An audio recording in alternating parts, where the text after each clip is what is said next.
بسم اللہ الرحمن الرحیم۔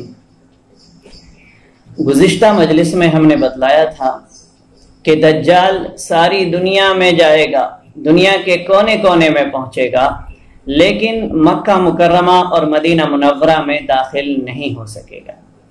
اسی طرح ہم نے یہ بھی بتلایا تھا کہ دجال مرے ہوئے لوگوں کو زندہ کرنے کے نام پر شیطانوں کو ان کی شکل میں پیش کرے گا۔ ایسے ہی اس کا ایک فتنہ یہ ہوگا کہ وہ یہ دعویٰ کرے گا کہ جسے چاہے وہ اس کو مار سکتا ہے اور اسے دوبارہ زندہ بھی کر سکتا ہے، حالانکہ حقیقت میں یہ بھی اس کا ایک دھوکہ ہوگا۔ یہ عمل وہ صرف ایک انسان کے ساتھ کر سکتا ہے اور اس کے علاوہ کسی اور شخص کے ساتھ اس طرح کا عمل نہیں کر سکے گا، یہاں تک کہ خود اسی شخص پر بھی دوبارہ اپنی اس طاقت کا استعمال نہیں کر سکے گا۔ یہ شخص جس کے ساتھ دجال اس طرح کا معاملہ کرے گا اس وقت کی لوگوں میں سب سے بہترین شخص ہوگا، اللہ کا سب سے محبوب بندہ ہوگا۔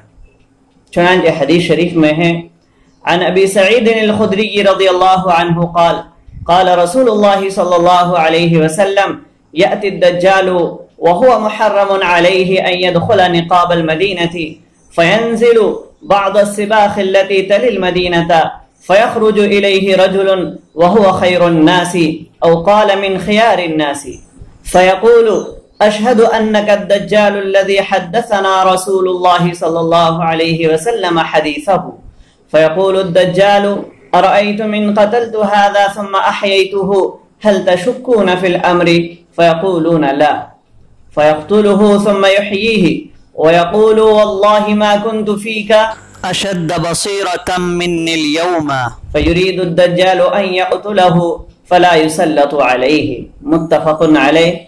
مشکاۃ شریف صفحہ نمبر 475۔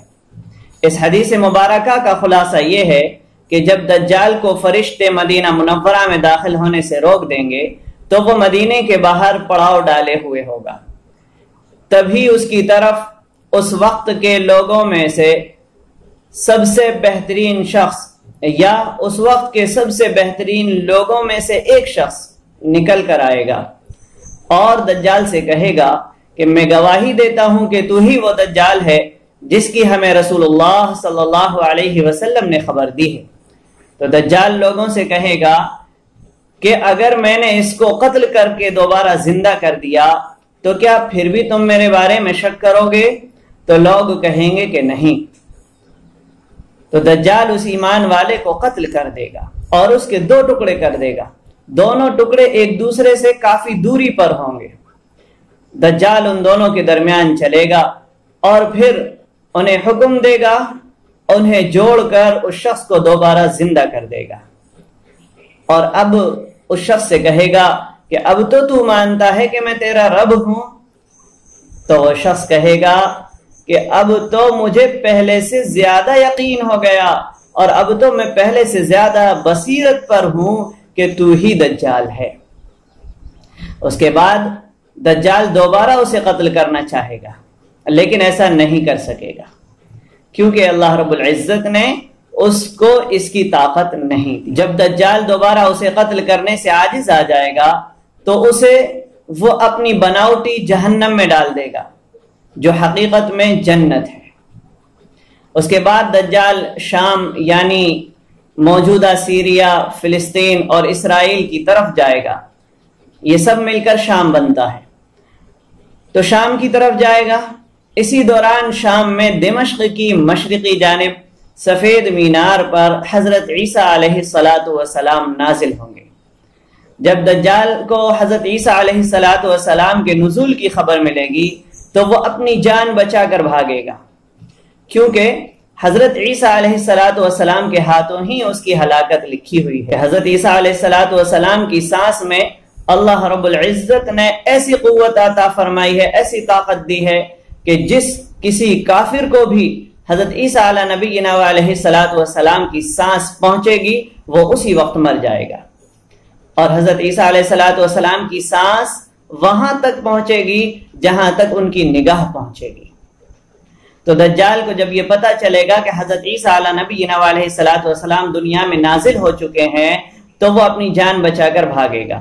حضرت عیسیٰ علیہ السلام اس کو تلاش کریں گے، یہاں تک کہ موجودہ اسرائیل کے لد نامی مقام پر اسے پالیں گے، اور پھر جیسے ہی حضرت عیسیٰ علیہ السلام کی نگاہ اس پر پڑے گی تو وہ حضرت عیسیٰ علیہ السلام کی سانس کی طاقت سے ہلاک ہو جائے گا، اور اس طرح دنیا کے سب سے بڑے فتنے کا خاتمہ ہو جائے گا۔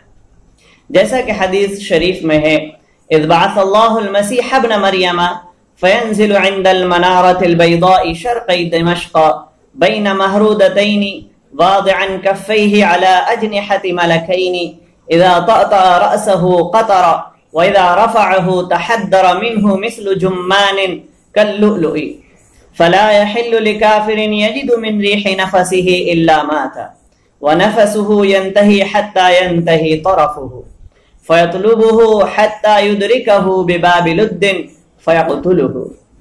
مشکات شریف صفحہ نمبر 473۔ فرمایا کہ اسی دوران اللہ رب العزت عیسیٰ ابن مریم کو دنیا میں دوبارہ بھیجے گا، تو وہ شام میں دمشق کے مشرقی جانب سفید مینارے کے پاس اتریں گے، 2 چادروں میں ملبوس ہوں گے، اپنے ہاتھوں کو 2 فرشتوں کے بازوؤں پر رکھے ہوئے ہوں گے۔ جب وہ اپنے سر کو جھکائیں گے تو قطرے ٹپکیں گے، اور جب اپنے سر کو اٹھائیں گے تو اس سے موتیوں کی طرح چمکتی ہوئی پانی کی بوندیں گریں گی۔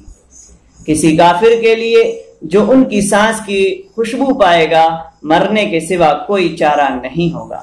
ان کی سانس کی خوشبو وہاں تک پہنچے گی جہاں تک ان کی نظر جائے گی۔